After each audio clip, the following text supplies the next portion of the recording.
Bien.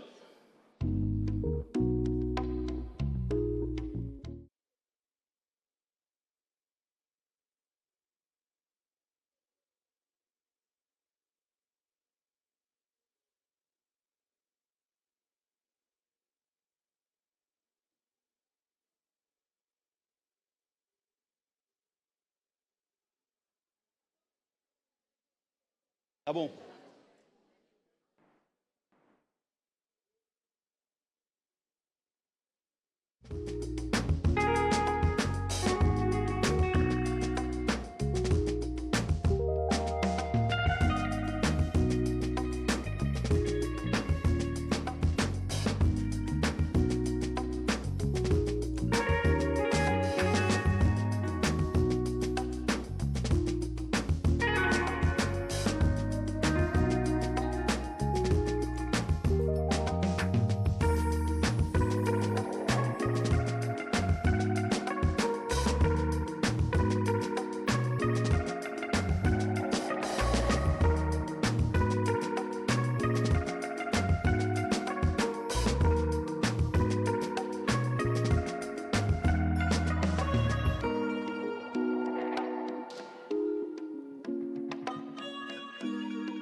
Très bien, très bien.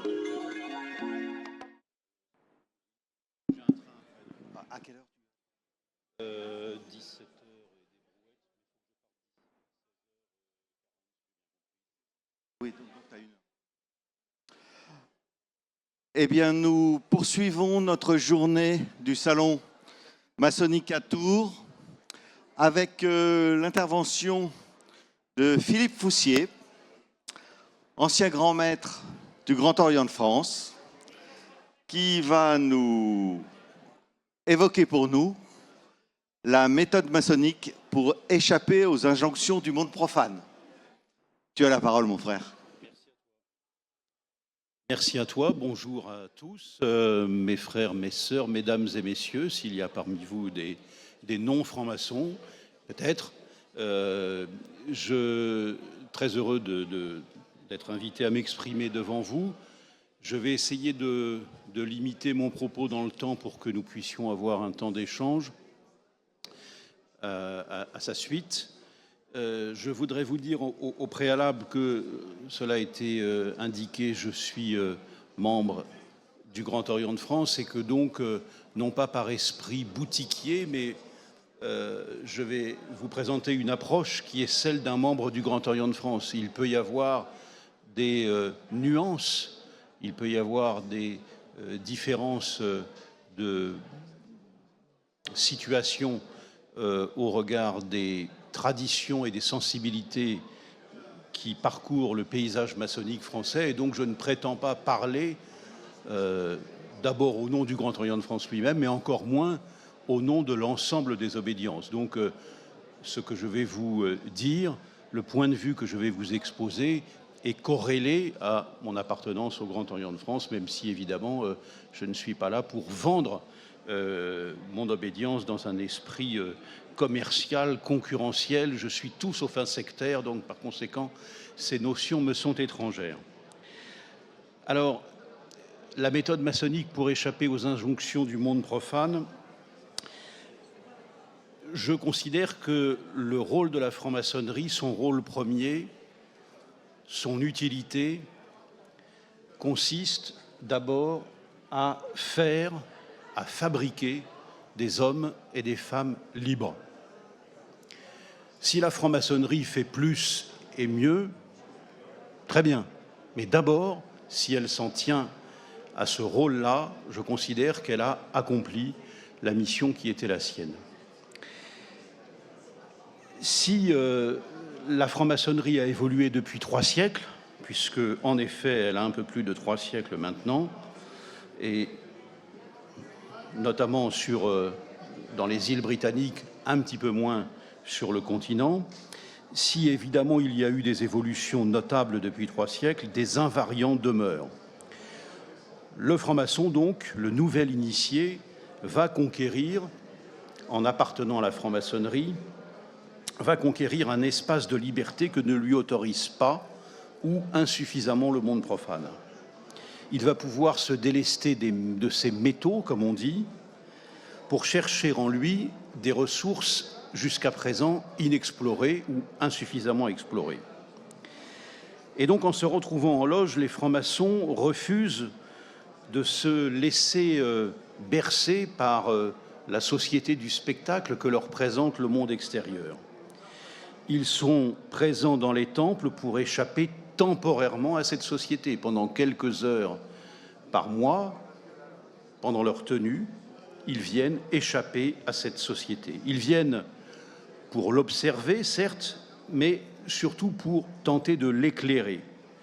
Nous avons, dans notre vision des choses au Grand Orient de France, une option qui consiste à améliorer à la fois l'homme et la société et à considérer que ces deux ambitions sont concomitantes. Elles ne sont pas séparables et elles doivent s'organiser mutuellement en même temps sans qu'il y ait nécessairement une prépondérance de l'une sur l'autre. Donc le cadre spatial et temporel dans lequel les francs-maçons se réunissent, le rite, le rituel, les symboles, les mythes qu'ils mobilisent, sont là pour permettre aux francs-maçons précisément de rompre avec ce monde profane. Tous ces éléments, qu'ils soient d'ordre matériel, le temple, ou immatériel, les rites, les rituels, sont présents pour proposer un cadre qui finalement, lorsqu'on observe les choses avec un peu de recul, ont relativement peu changé en 3 siècles. Ces traditions, aujourd'hui, elles continuent, et c'est pour ça que nous y croyons puisque nous sommes francs-maçons, elles continuent de faire corps, ces traditions, avec la modernité. Sans doute est-il utile de se demander de temps à autre si ce que nous affirmons comme francs-maçons constitue une plus-value dont notre engagement a enrichi le contenu. C'est là que je vais revenir à mon propos en tant que membre du Grand Orient de France, parce que je vous parle de mon expérience vécue. Je considère que trop souvent, nous entendons répéter, ressasser des pensées préfabriquées qui répercutent l'air du temps et ne sont qu'une caisse de résonance du monde profane. Et donc, je considère que c'est en cela que la franc-maçonnerie est d'autant plus nécessaire dans les temps qui sont les nôtres, pertinente, fondée aussi, utile, et c'est ce qui fait probablement que de plus en plus d'hommes et de femmes, parfois très jeunes, nous rejoignent, parce que, en rejoignant la franc-maçonnerie, ils se sont souvent documentés, ils se sont renseignés, ils viennent échapper au monde profane, ils viennent chercher autre chose que ce que leur quotidien leur propose. Alors que de manière croissante dans le monde qui nous environne, nous vivons dans une confusion généralisée, un relativisme dévastateur, une inversion des valeurs, parfois un prêt-à-penser réducteur, la franc-maçonnerie continue à s'imposer pour opérer la résistance, pour penser autrement, pour endiguer le flot des vents dominants. Et c'est grâce à nos outils symboliques, grâce à ces espaces que sont nos loges de liberté, d'égalité et de fraternité, que nous pouvons nous armer pour déconstruire les dogmes qui ne sont pas que religieux, tant s'en faut. Pour sortir également de la confusion qui caractérise ce monde dans lequel nous sommes plongés, assommés d'une pression médiatique qui nous pousse sans cesse à n'être que dans le temps présent, le nez sur le guidon, sans perspective par rapport à hier et encore moins en prévision de demain. Et donc la caractéristique de cette franc-maçonnerie libérale, adogmatique, c'est précisément cette capacité à embrasser les grands problèmes contemporains, mais aussi en même temps à prendre de la distance avec les modes et les lubies du moment. C'est la raison pour laquelle nous nous réunissons dans des loges à l'écart du monde, préservées temporairement du tumulte et de l'urgence. Et donc, comme je vous l'ai déjà indiqué, pour nous aider à mener notre réflexion, nous utilisons des symboles qui ne sont, dans notre tradition maçonnique, que des outils et donc des moyens, non des finalités, pour organiser et stimuler notre réflexion et notre imagination. Je l'ai dit aussi tout à l'heure, nous avons une conception de la franc-maçonnerie qui fait que nous concevons l'édification du temple extérieur et du temple intérieur de manière concomitante, la démarche initiatique en amont, la résolution du fait social en aval, c'est l'une des formules que nous mobilisons pour décrire cette ambition de la franc-maçonnerie.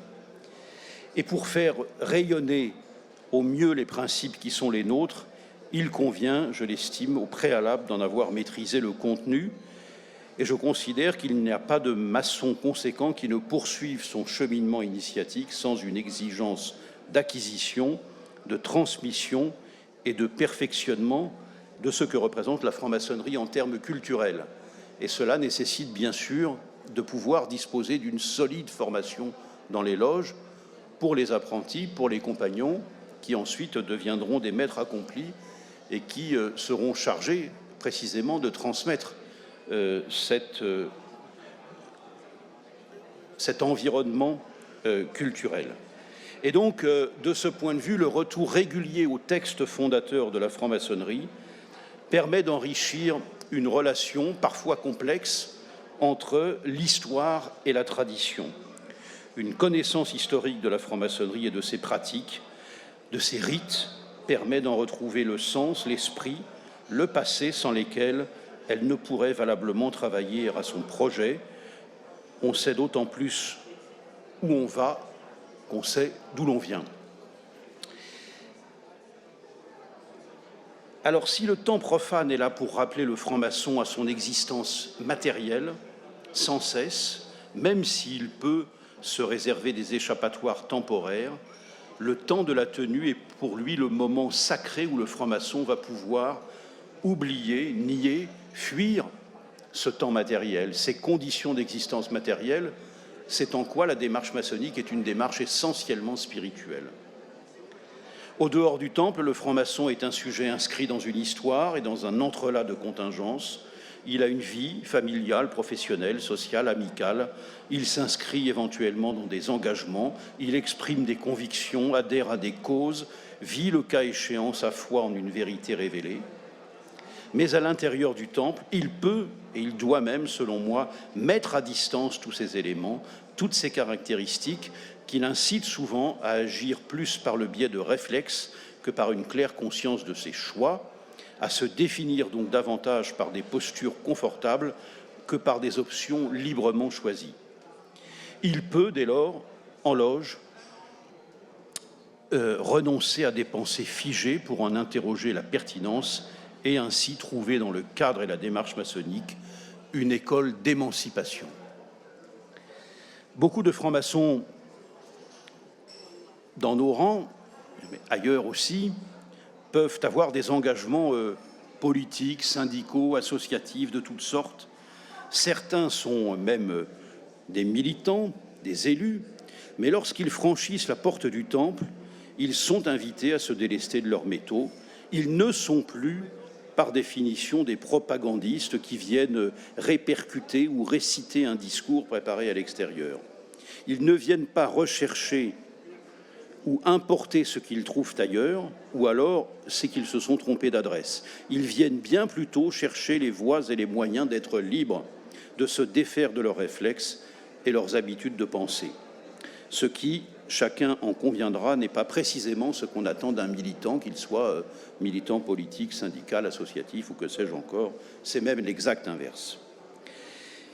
Et donc, lorsqu'un candidat vient frapper à la porte du temple pour rejoindre la franc-maçonnerie, c'est pour y trouver autre chose que ce que la vie profane lui impose ou lui propose à jet continu. Il vient y chercher un autre univers, une autre manière de penser, apprendre à endiguer ses réflexes et non à les consolider. Et je soutiens que si un certain nombre d'initiés nous quittent parfois, quel que soit le grade qu'ils ont atteint, c'est précisément parce qu'ils trouvent l'univers maçonnique parfois trop calqué sur le monde profane. Et là encore, je ne parle que du Grand Orient de France, je ne veux pas ériger cela en leçon universelle pour l'ensemble du paysage maçonnique. Combien, pour ceux d'entre vous qui appartiennent au Grand Orient de France, avons-nous déjà entendu de rapports, de planches, de travaux, de commissions dont on peut se demander en quoi la pratique ou le cadre maçonnique ont enrichi ou modifié en quoi que ce soit l'approche, hormis quelques artifices de vocabulaire plus ou moins digérés. Les codes du monde extérieur, nous les avons en effet à notre portée en permanence dès la porte du temple franchie. Et donc, je considère que notre institution n'est pas là pour ressembler au monde profane, ni pour le plagier, car nous sommes en loge pour l'éclairer, le faire progresser, l'améliorer, et non en aucun cas en être le reflet. Je vous ai dit à l'instant que la franc-maçonnerie était, selon moi, une école d'émancipation. Elle est aussi une école de patience. Parce que la tenue permet aux francs-maçons de ne plus être soumis aux pressions du temps, à l'accélération permanente de la vie sociale et personnelle du dehors, rythmée par des obligations matérielles diverses, tout autant que par les réseaux sociaux et le monde virtuel dont il a été question dans la table ronde précédente.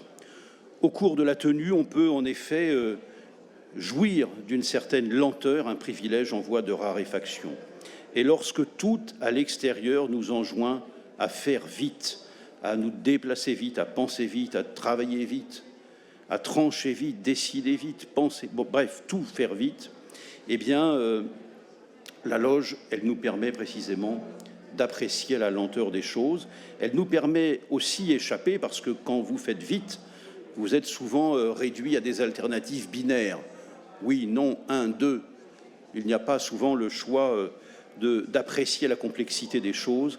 Et donc, pendant la tenue, dans le temps maçonnique qui nous est alloué, nous pouvons précisément nous mettre à distance de ces injonctions temporelles et apprécier la complexité des choses et se dire que finalement, au-delà du binaire, il peut y avoir autre chose que des positionnements aussi caricaturaux. Et donc, on peut apprécier à la fois, je l'ai dit, la complexité des choses, on peut mieux distinguer l'essentiel de l'écume, ce qui est de l'ordre du durable de ce qui est de l'ordre de l'éphémère, et à mesurer les subtilités d'un raisonnement plutôt qu'à en privilégier la rapidité. À l'époque de la naissance de la franc-maçonnerie, le temps profane et le temps maçonnique étaient plus proches, plus ramassés, plus proches l'un de l'autre, car les moyens de communication et de transport étaient loin du développement qu'ils ont connu depuis lors. Aujourd'hui, la distinction entre temps maçonnique et temps profane connaît une ampleur considérable, et c'est peut-être aussi ce qui rend la démarche maçonnique contemporaine d'autant plus utile dans le monde qui nous environne. Le temps, il est aussi celui que le franc-maçon doit consacrer à sa démarche, qui ne trouve de sens que dans l'espace collectif qu'elle a tenu, mais aussi sur le temps long. Le parcours maçonnique n'est pas une course de vitesse, il est bien au contraire, comme je vous l'ai indiqué, une école de patience. Dans un autre registre, il faut souligner l'importance d'interroger régulièrement l'histoire de la franc-maçonnerie, avec exigence et lucidité, avec ces grands moments et puis parfois ces temps moins glorieux. Les rites, constructions humaines, doivent toujours être questionnés en tant qu'outils. C'est à partir de ce questionnement permanent que se construit un individu libre, refusant les systèmes absolus et les assignations multiples. Les rites, les rituels évoluent fort heureusement. Les mythes qui accompagnent le chemin initiatique sont eux-mêmes des outils qui permettent de lire le monde contemporain au crible de légendes fondatrices, parfois universelles. Et tous ces éléments constituent un cadre émancipateur pour le franc-maçon, pour autant qu'ils sont bien compris et intégrés à la réflexion, et conçus comme des leviers pour l'action. Un rituel qui serait annonné sans réelle conscience de son contenu, à la fois par son émetteur comme pour ses récepteurs, n'a aucun sens. Depuis 3 siècles, le franc-maçon dispose d'une panoplie d'outils, d'un cadre émancipateur, de levier pour lui permettre d'exercer sa raison critique dans une liberté que, sans aucun doute, l'environnement profane ne lui permettra qu'à peu d'occasions, voire jamais, comme je vous l'ai décrit. La loge et la tenue sont donc, pour ces raisons, d'abord un espace et un temps de liberté et d'émancipation. Je considère que nous avons probablement trop consenti aux injonctions du monde profane en nous soumettant au présentisme. Comment peut-on valablement prétendre éclairer l'avenir lorsqu'on reste le nez sur le guidon, lorsqu'on travaille les mêmes questions et de la même manière que la société profane les traite elle-même? Je considère qu'il n'y a pas de fatalité de ce point de vue, et lorsque nous regardons notre histoire, et notamment celle du XIXe siècle, la fin du XIXe siècle en particulier, nous voyons que nous avions une capacité prospective bien plus importante qu'aujourd'hui, que nous avions une capacité précisément à imaginer une société meilleure et plus éclairée dans beaucoup de domaines, et à nous projeter à l'échelle de 30 ans, de 40 ans ou de 50 ans. Je vous renvoie à des travaux qu'on peut d'ailleurs identifier à travers les questions à l'étude des loges, qui étaient celles qui ont été celles du Grand Orient de France, bien sûr, et plus tard, après, à sa fondation par la Grande Loge de France, puis par le droit humain, ou en tout cas l'un et l'autre à la fin du XIXe siècle. Et vous verrez à quel point les questionnements sur notamment beaucoup de matières sociales montraient une capacité prospective extrêmement aiguisée que nous n'avons peut-être plus aujourd'hui, parce que je considère que nous réagissons trop à l'événement plutôt que d'essayer de tracer des perspectives et de regarder la société sur le moyen ou sur le long terme.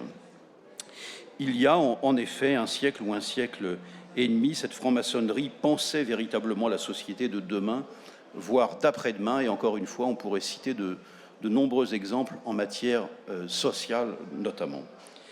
Et cette franc-maçonnerie n'était pas arrivée sur les enjeux du quotidien, mais sur la fabrication d'une société future. À l'image de la pensée dominante, aujourd'hui, c'est la raison pour laquelle je vous ai beaucoup parlé de social, on a l'impression qu'elle est plutôt focalisée sur le sociétal. Et donc, on a abandonné un peu l'idée de modifier la société pour proposer plutôt des ajustements conjoncturels plutôt que structurels. Nous devrions retrouver, je pense, cette capacité, sauf à nous confondre avec des institutions du monde profane qui peuvent nous être proches sur le plan des valeurs, mais qui sont précisément là pour répondre aux questions présentes et qui le font parfois aussi bien, sinon mieux que nous. Parce que si nous ne nous distinguons pas d'elles, à quoi servons-nous?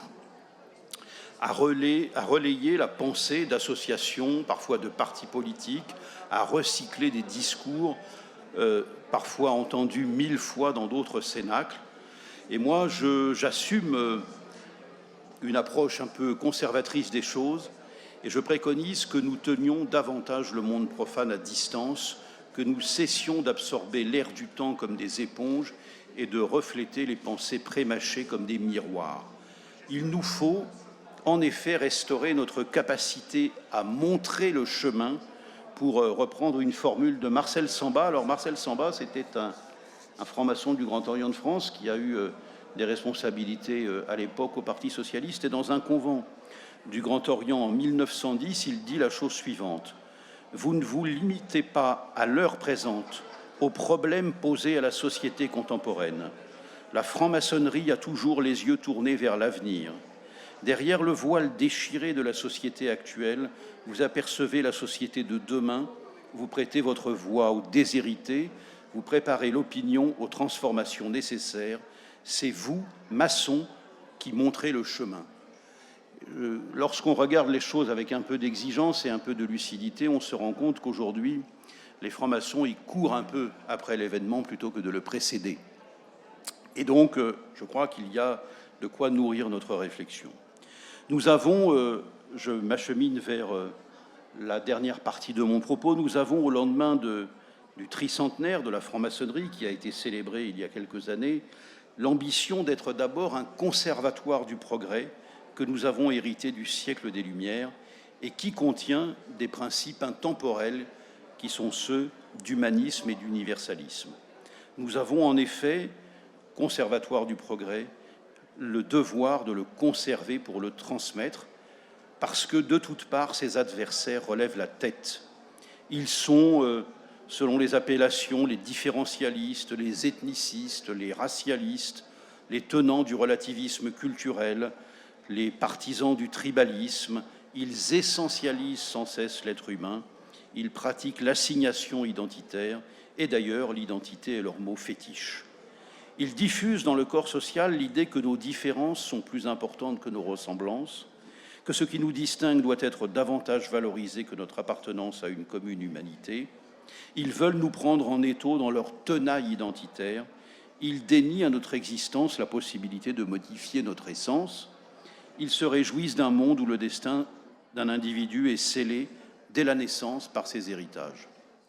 À cet instant, je vais vous proposer deux définitions totalement opposées de cette conception de l'homme et de l'organisation en société qui en découle. La première, précisément universaliste, elle a été très bien définie par Montaigne à la fin du XVIe siècle dans une phrase célèbre « Chaque homme porte en lui la forme entière de l'humaine condition », unité du genre humain. Et puis 2 siècles après, presque exactement 2 siècles après, Joseph de Maistre, qui était franc-maçon, personne n'est parfait, Joseph de Maistre, principal théoricien de la contre-révolution, écrit la chose suivante. « Dans ma vie, j'ai rencontré des Français, des Anglais, des Italiens, je sais même grâce à Montesquieu qu'on peut être persan, mais l'homme, quant à lui, je ne l'ai jamais rencontré. S'il existe, c'est bien à mon insu. » Et donc, par ces quelques phrases, Joseph de Maistre nous explique que l'homme est prisonnier de sa culture. L'homme est prisonnier de son environnement. Il ne peut pas en sortir. Et la tâche qui lui incombe, c'est simplement de continuer à poursuivre ce que sa lignée lui a proposé, que ce soit sa lignée culturelle, religieuse, nationale, bref. L'homme ne peut pas échapper à ses assignations, à ses héritages, à ses racines, à sa souche. Et donc, vous voyez bien à quel type d'idéologie cela nous renvoie. Et donc, à travers ces 2 phrases, donc prononcées ou écrites plutôt à 2 siècles de distance, vous avez à la fois une conception de l'homme et de l'organisation de la société qui sont radicalement antagonistes. Les registres essentialistes des catégorisations humaines en race ou en ethnie, qui furent historiquement l'apanage d'une extrême droite avec laquelle la franc-maçonnerie a un long et ancien contentieux, ont aujourd'hui, et c'est ce qui fait peut-être la particularité de la période, envahi une large partie du camp opposé, c'est-à-dire la gauche, et a connu une progression considérable en quelques années, contaminant le camp progressiste, comme on disait jadis, à un degré d'incandescence alarmant. En exaltant donc sans cesse les racines, le passé, il véhicule, ces idéologues, une conception fixiste de l'homme, enfermé dans son histoire, assigné à ses origines. Et je considère qu'ils appellent en réponse la mobilisation énergique de ce que nous sommes ardemment, c'est-à-dire des universalistes, parce que nous avons toujours eu pour ambition, pour projet, depuis les origines de la franc-maçonnerie, de faire s'abattre les murs entre les êtres humains, comme en effet nos ancêtres le proposaient jadis. On le retrouve dans les constitutions d'Anderson, on les retrouve dans le discours de Ramsay, qui m'inspire personnellement beaucoup. Et donc, vous connaissez sans doute ce discours de Ramsay de 1736, dans lequel il affirme que la République n'est que le monde entier n'est qu'une grande république dont chaque nation est une famille et chaque particulier un enfant. Et donc, faire rayonner cet idéal universaliste, adossé à l'idée d'unité du genre humain et d'égalité des droits, c'est probablement la tâche positive, centrale à laquelle nous devons nous consacrer, en effet, faire revivre cet idéal universaliste alors que tant d'autres nous proposent de lui tourner le dos. en reliant la tradition des origines de la franc-maçonnerie spéculative à la modernité actuelle, cette ambition de faire rayonner l'idéal universaliste a le mérite de pouvoir rassembler les francs-maçons, quelle que soit leur sensibilité, quelles que soient leurs options partisanes, quelle que soit leur obédience, quel que soit leur rite.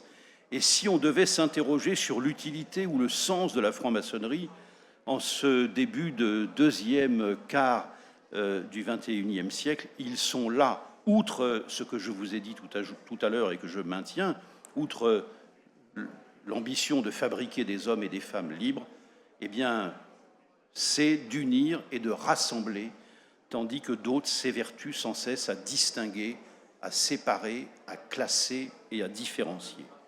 L'universalisme constitue le socle de notre culture humaniste commune, celle qui a été codifiée dans la Déclaration universelle des droits de l'homme de 1948, à laquelle un certain nombre de francs-maçons ont participé à la rédaction. Je pense notamment à Henri Laugier, mais il y en a eu d'autres. Et en ce sens, 1948, donc cette Déclaration universelle des droits de l'homme, prolonge avec éclat le discours de Ramsay de 1736 que je vous citais tout à l'heure, ou encore 1848, puisque nous sommes à un siècle d'écart, avec celui du frère Victor Schœlcher, vous savez, l'auteur du décret prononçant la seconde abolition de l'esclavage, dont il termine le commentaire de ce décret en disant « Désormais, la République n'entend plus faire de distinction dans la famille humaine. » Voilà quelle est notre conception de l'homme et de l'organisation de la société. La première des ambitions de la franc-maçonnerie depuis sa création a consisté à ignorer les catégories du monde profane, à abolir les catégories du monde profane, social, culturel, à ignorer ce que chacun pouvait faire dans le monde profane. Il y a dans nos loges ni noirs, ni blancs, ni patrons, ni ouvriers, ni universitaires, ni autodidactes. Il n'y a que des femmes et des hommes libres, pris pour leur qualité individuelle, pris pour leur vertu propre, et non pour leur pédigré, et non pour leur carte de visite. Voilà quelle est la conception de l'homme qui est la nôtre et que nous devons continuer à promouvoir. Il n'y a aucune distinction fondée sur l'ethnie et la couleur de peau, la classe sociale, la foi ou l'incroyance, les origines biologiques ou géographiques, bien sûr, des femmes libres et égaux en droit. Voilà ce qui constitue nos loges maçonniques dans nos obédiences respectives et non les héritages qui peuvent être les leurs. Donc, conformément au projet de Ramsay, le franc-maçon travaille à l'utopie de la réalisation d'une république universelle que la loge maçonnique incarne à la fois dans son mode de fonctionnement comme dans ses principes. Et face au fanatisme de notre temps, qui sont légion, la franc-maçonnerie se doit être aux avant-postes d'une résistance intellectuelle et morale, culturelle, mobilisant sa tradition émancipatrice au service d'une modernité qui est, vous l'aurez observé, en proie à la convergence des obscurantismes, qu'ils soient d'ordre politique ou religieux. Et en puisant sa force dans la Renaissance, comme dans les Lumières, l'humanisme doit demeurer son horizon. Elle le fera d'autant mieux, la franc-maçonnerie, et c'est mon propos de conclusion, qu'elle saura échapper aux injonctions d'un monde profane majoritairement dominé par des forces hostiles à l'humanisme et à l'universalisme. Aujourd'hui, l'ère du temps est à la glorification des identités, à la différenciation et à la séparation. Soyons fidèles à ce que nos anciens nous ont légué il y a 300 ans, célébrer l'unité du genre humain, rassembler, réunir et relier. Je vous remercie de votre attention.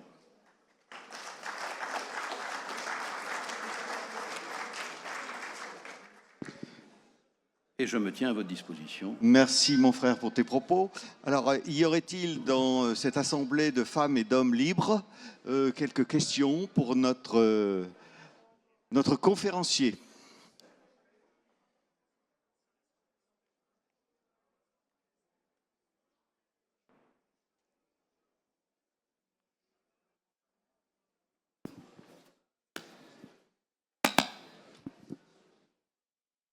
Bien, dans le titre de la conférence, il était indiqué Donc, échapper aux injonctions du monde profane. Donc, il s'agit bien des injonctions du monde extérieur. Mais qu'en est-il des injonctions intérieures? Je veux dire par là que nous avons tous des préjugés, des jugements hâtifs, et le travail que doit faire le franc-maçon avant de finalement répondre aux injonctions extérieures, c'est peut-être aussi de régler ces injonctions internes. Qu'en pensez-vous? Oui, je souscris absolument. Je mêle, en parlant des injonctions du monde profane, à la fois ce qui est extérieur à nous-mêmes, mais ce qui nous conditionne. Ce qui fait que nous n'avons pas choisi d'être, par notre histoire, par notre parcours, mais aussi par... voilà, c'est un vocabulaire qui était plutôt en vogue dans la sociologie des années 70, mais tous les conditionnements dont nous sommes l'objet ou dont nous sommes victimes et qui font que nous ne sommes pas nécessairement conscients d'être entourés d'une gangue qui finit par nous faire penser des choses sans que nous ayons le réflexe, sans que nous ayons la capacité d'analyse ou de réflexion critique qui nous mettent à distance de ce conditionnement. Donc, quand je parle de ces injonctions externes, elles ont la capacité à irriguer nos comportements et notre pensée, et donc c'est de cela dont il faut se défier, en effet. Merci de m'avoir permis de préciser ma pensée. D'autres questions? Oui.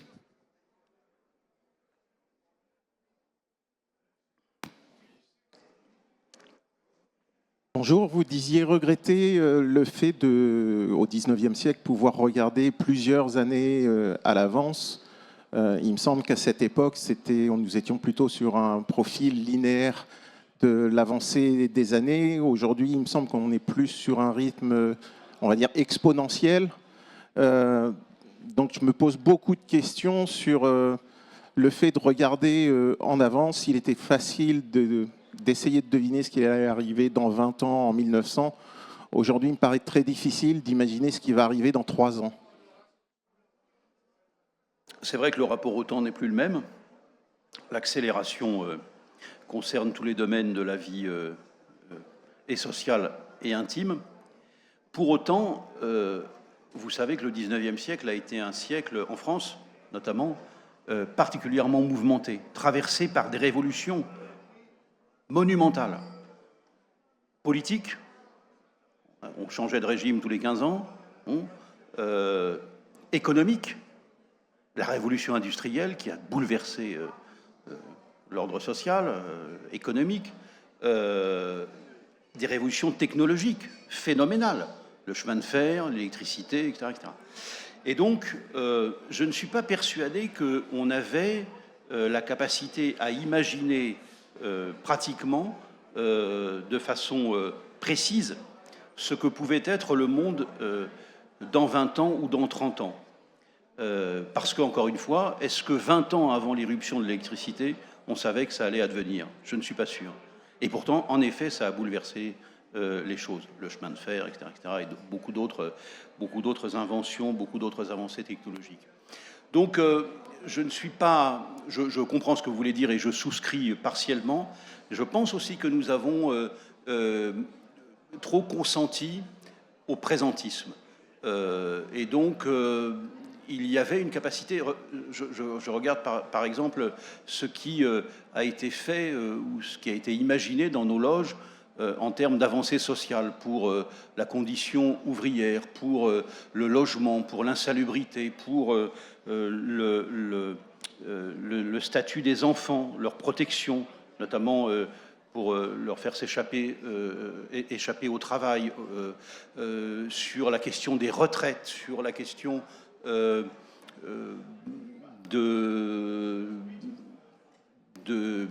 l'hygiène. Il y avait des idées, il y avait des projets qui étaient très très en avance sur le temps présent.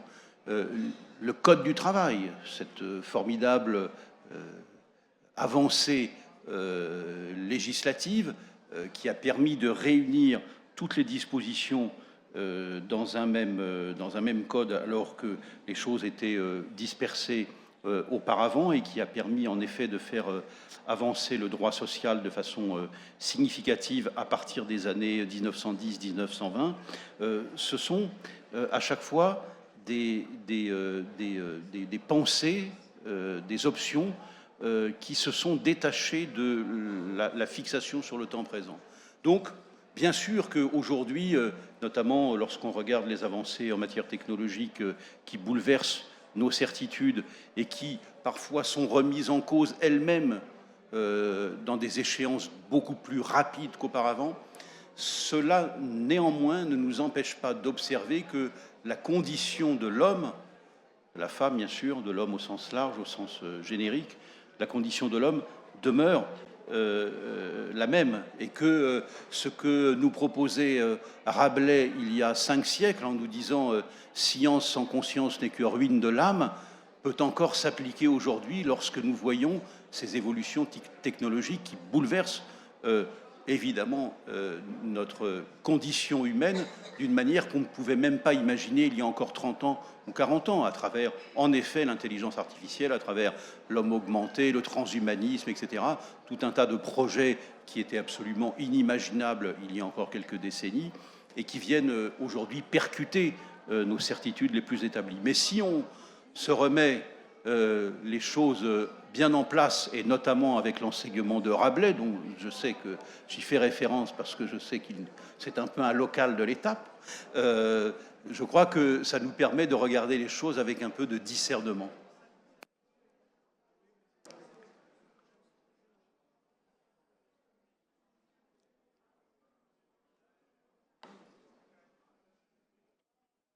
Bonjour.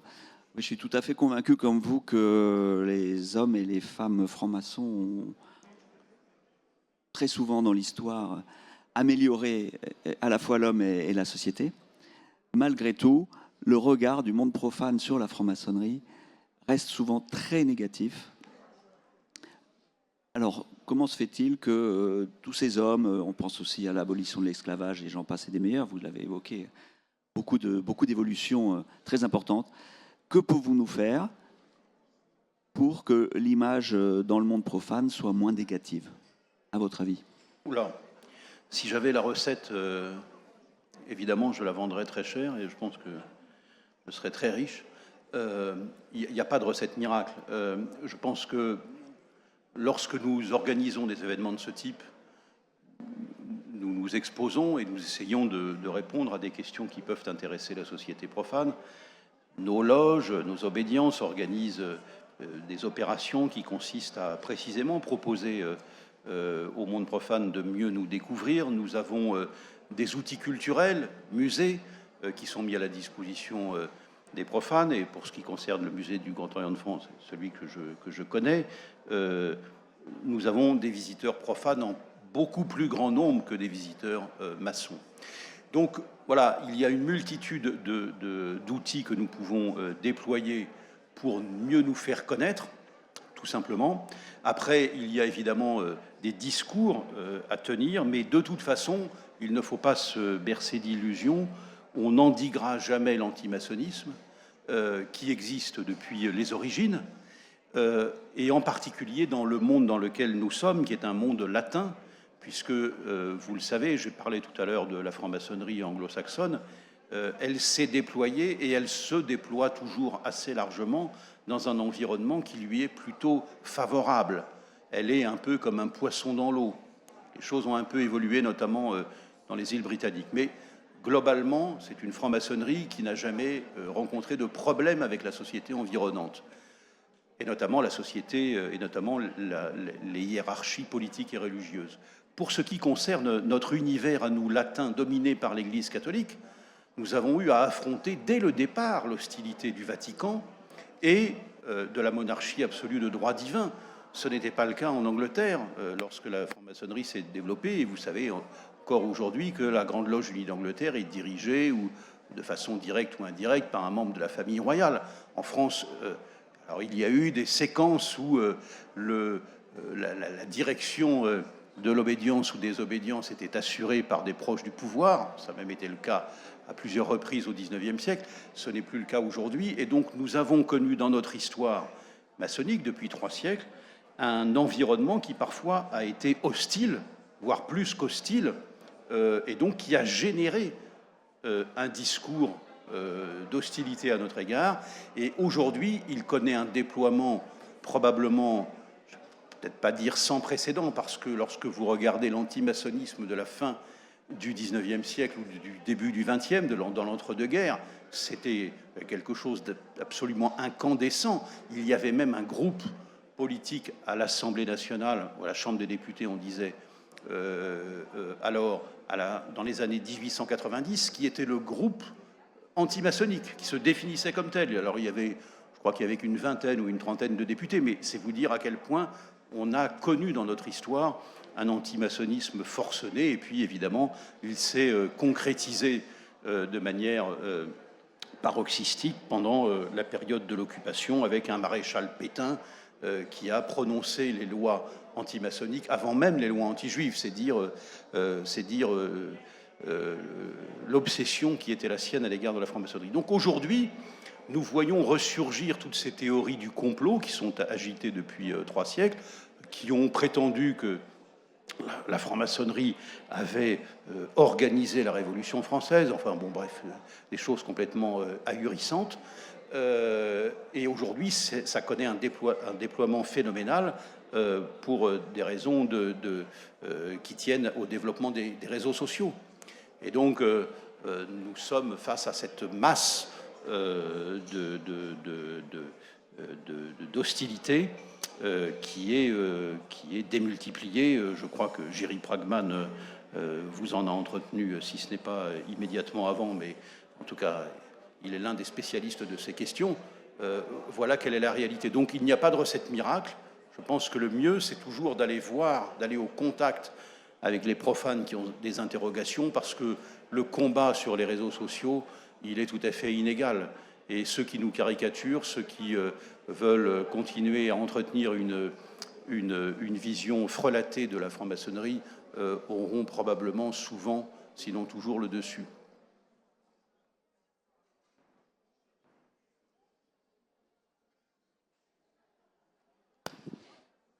Une dernière question, peut-être ? Vous avez très bien défini les éléments principaux qui réunissent l'ensemble des membres de la franc-maçonnerie, quelles que soient leurs orientations particulières. Mais il n'en reste pas moins que porter ces éléments sur la place publique, c'est une des vocations principales aussi du Grand Orient de France. Et force est de constater qu'actuellement, on ne voit pas très bien comment il le fait. Est-ce que vous avez quelques pistes à proposer? Et vous, par exemple, quand vous étiez grand maître de l'obédience, qu'est-ce que vous avez fait de concret pour que ces éléments soient portés à l'extérieur afin de pousser l'humanité vers plus d'éclairage? Ah, là aussi, celui qui a la recette miracle, qui veut bien me la présenter. Excusez-moi d'aborder les choses donc, en tant que franc-maçon du Grand Orient de France. Nous avons une tradition qui est une tradition d'horizontalité, dans laquelle nos loges, nos 1400 loges, ont une très grande latitude et liberté d'action. Elles peuvent organiser de façon très souple des conférences publiques, des tenues blanches ouvertes, des portes ouvertes, etc., des journées du patrimoine, etc. Et donc, elles ont une capacité d'action probablement plus importante que ce qu'on peut connaître dans d'autres obédiences. Et donc, elles doivent, selon moi, d'abord elles-mêmes se saisir de cela. Et moi, je considère que, parce que nous ne sommes plus à la fin du XIXe siècle, où la franc-maçonnerie faisait corps avec le camp républicain, où il y avait une porosité, pour ne pas dire une consanguinité, entre le monde politique d'alors, en tout cas dans le camp républicain, et la franc-maçonnerie, nous sommes évidemment dans une séquence qui n'a plus rien à voir avec cette réalité d'il y a 150 ans. Je considère que l'influence de la franc-maçonnerie, c'est l'addition de l'influence de l'ensemble de ses membres, pris individuellement. C'est ça qui fait la force de la franc-maçonnerie, selon moi. D'abord parce que nous sommes très divers, d'abord dans nos obédiences respectives, mais aussi puisque vous faites référence au Grand Orient de France, à l'intérieur du Grand Orient de France, où nous avons des personnes de sensibilité philosophique, politique, éventuellement religieuse, etc., très diverses. Et donc, par conséquent, on ne peut pas délivrer un message univoque qui contenterait tout le monde. Donc, c'est donc à chacun de s'approprier le corpus qui nous réunit, cet idéal humaniste et universaliste, et de le décliner à sa manière, partout où il se trouve. Voilà en quoi je pense que je ne veux pas botter en touche, je ne veux pas dire que ou vous révéler que je n'ai rien fait lorsque j'étais grand maître du Grand Orient de France, ou que mes successeurs n'ont rien fait, ou pas suffisamment, mes prédécesseurs encore moins. Vous connaissez la phrase selon laquelle, je ne sais plus à qui on l'attribue, mais que mes prédécesseurs sont des incapables et mes successeurs sont des imposteurs. Bon, bref. Bon. Donc, je ne veux évidemment pas verser dans cela. Moi, je n'ai pas fait ni mieux ni moins bien que les autres. Nous avons à énoncer un discours clair quant au rôle de la franc-maçonnerie et à ne pas laisser imaginer que son rôle aujourd'hui pourrait être le même que ce qu'il a été à la fin du XIXe siècle, quand les conditions politiques et sociales étaient absolument incomparables. Par conséquent, voilà, moi je considère que c'est du rôle de chaque franc-maçon, partout où il se trouve, dans son milieu familial, professionnel, social, partout où il se trouve, il a lui-même à faire rayonner cet idéal qui est le nôtre et que nous déclinons, encore une fois, selon nos tempéraments, nos sensibilités, nos disponibilités, nos capacités, nos préférences, etc., etc. Voilà en quoi, me semble-t-il, le rôle de la franc-maçonnerie est là. Et puis les obédiences, elles font ce qu'elles peuvent, sachant encore une fois qu'au Grand Orient de France, nous avons cette tradition d'horizontalité qui fait qu'en réalité, le grand maître n'a que peu de pouvoir. Lorsque vous regardez, je ne veux pas rentrer dans les affaires réglementaires, mais le grand maître a très peu de pouvoir en réalité, et notamment sur le fonctionnement des loges. Par conséquent, c'est aux loges de faire, c'est aux frères et aux sœurs qui les composent, de faire, de se prendre en main. Vous connaissez la fameuse phrase d'un président américain, ne vous demandez pas ce que l'Amérique peut faire pour vous, demandez ce que vous pouvez faire pour l'Amérique. Eh bien, bon, je l'appliquerai volontiers à la franc-maçonnerie et à nos obédiences respectives. Eh bien, merci, mon frère, pour tes propos.